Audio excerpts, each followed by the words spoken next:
Assalamualaikum, selamat sore kawan-kawan. Apa kabar? Kawan-kawan, sore ini saya mau menyalurkan hobi saya. Kebetulan di keluarga saya yang hobi memasak, ada saya sama anak yang paling kecil, yaitu Cleo, sama-sama kegemarannya masak. Kebetulan di kegiatan social distancing pada saat penyebaran COVID-19 ini, pagi saya mengisi kegiatan dengan olahraga, kemudian siang melakukan kegiatan seperti biasa, update situasi, kemudian membaca buku, dan juga berdiskusi bersama keluarga.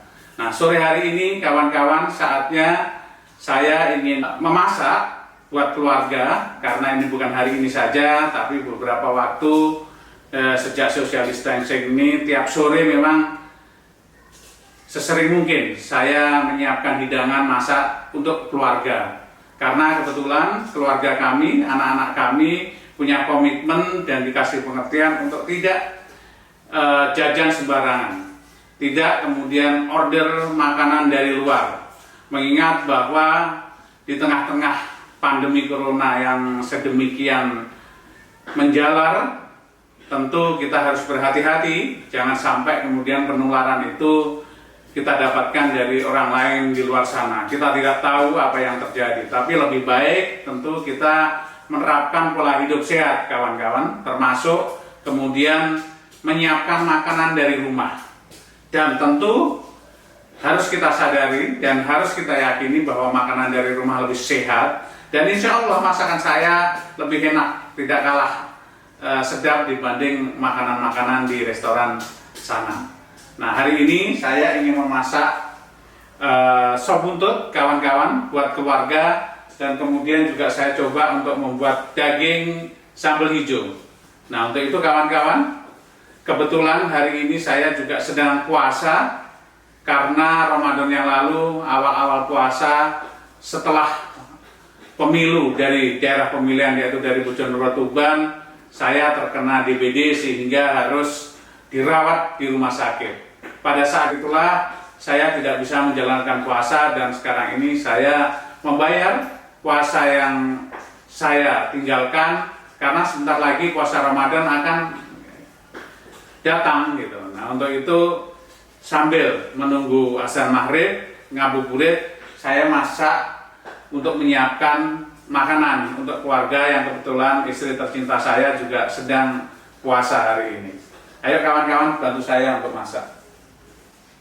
Nah, ini kawan-kawan, bahan-bahannya sudah saya siapkan, sudah saya bersihin sendiri kawan-kawan, karena memang saya senang memasak gitu, dan rasanya kepuasan memasak itu kalau dari awal hingga akhir kita lakukan sendiri. Kita akan tahu seberapa kebutuhan bumbunya, seberapa lama masaknya.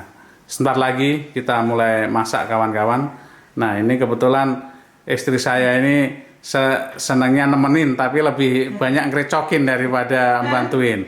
Nah, istri saya ini males belajar masak, yang senang memasak kebetulan saya dengan anak saya Cleo gitu. Kebetulan Cleo malah spesialisasinya adalah membuat kue kawan-kawan.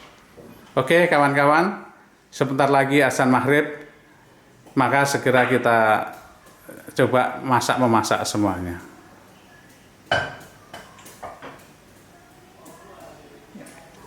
Kawan-kawan, memasak ini seni yang menarik, susah-susah gampang. Tapi yang terpenting adalah apabila bahan-bahannya segar, bahan-bahannya bersih, bahan-bahannya terjamin mutunya, insya Allah sebagian rasa makanan sudah pasti akan enak.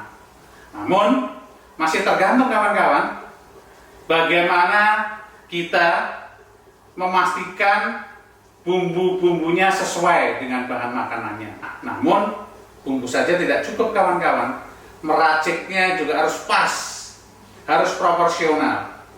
Tidak boleh lebih, tidak boleh kurang kalau ingin masakannya enak.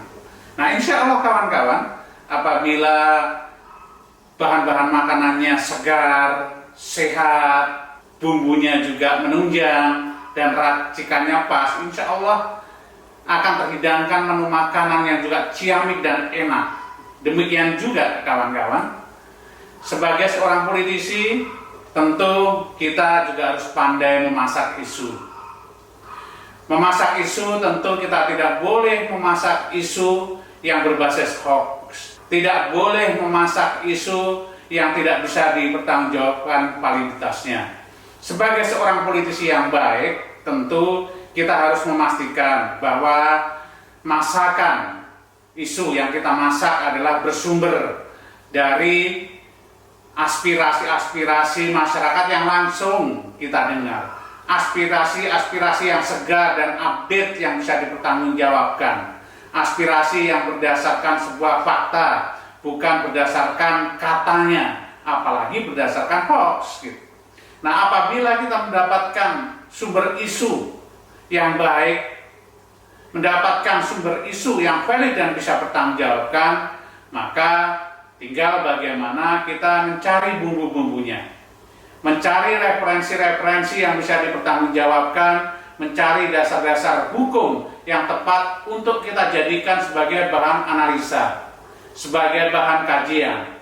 Nah, inilah kepandaian koki, kepandaian seorang juru masak politik untuk menyatupadukan antara sumber aspirasi atau bahan-bahan yang segar, juga disertai dengan racikan bumbu atau dasar-dasar yang kuat untuk dianalisa. Apabila itu semuanya bisa dipertanggungjawabkan, insya Allah kawan-kawan, tidak akan tersesat seorang juru masak, tidak akan tersesat seorang legislator ataupun politisi untuk menghidangkan menu-menu sebagai bahan analisa, sebagai bahan kajian untuk tersedianya menu-menu politik yang baik buat bangsa ini. Insya Allah menu-menu yang berkualitas, menu-menu politik yang bisa dipertanggungjawabkan validitasnya, kebenarannya, dan juga keakuratannya akan menjadi solusi yang baik untuk bangsa ini. Kita doakan kawan-kawan, di tengah-tengah situasi pandemi corona seperti saat ini, di tengah semua orang sedang melakukan social distancing, maka kita berharap para politisi, para negarawan terus bekerja untuk mencari solusi yang baik buat rakyatnya, buat bangsanya. Alhamdulillah, masakannya sudah selesai kawan. Kelihatannya enak. Tadi saya coba, luar biasa loh, top. Karena bahannya segar, kemudian bumbunya juga pas gitu. Saya memasaknya dengan hati gitu. Ini menurut saya enak, tapi menurut saya kawan-kawan. Nah, ini nanti bagaimana pendapat anak-anak memakan menu ini, apakah anak-anak sama pendapatnya dengan saya, merasakan menu ini enak, tapi saya yakin menu saya enak kok gitu. Dan anak-anak suka gitu. Karena biasa saya memasak buat anak-anak juga menyesuaikan selera anak-anak. Saya dengar anak-anak maunya seperti apa. Nah, selama ini masakan saya tidak mengecewakan. Sama kawan-kawan, sebagai seorang politisi, tentu masakan-masakan politik kita, apabila kita yakin bahwa sumbernya itu bersumber dari aspirasi yang valid, yang benar, kemudian penyedapnya juga berasal dari sumber-sumber dan referensi yang bisa dipertanggungjawabkan, maka kajian dan analisanya akan menghasilkan produk politik yang baik gitu, insya Allah. Tapi kawan-kawan, bahwa sehebat-hebatnya produk politik yang kita hasilkan itu kan baru pendapat kita. Tapi sebuah produk politik akan dikatakan baik dan bisa bermanfaat apabila produk politik itu sudah melalui uji publik. Uji publik itu apa? Ya, dirasakan masyarakat.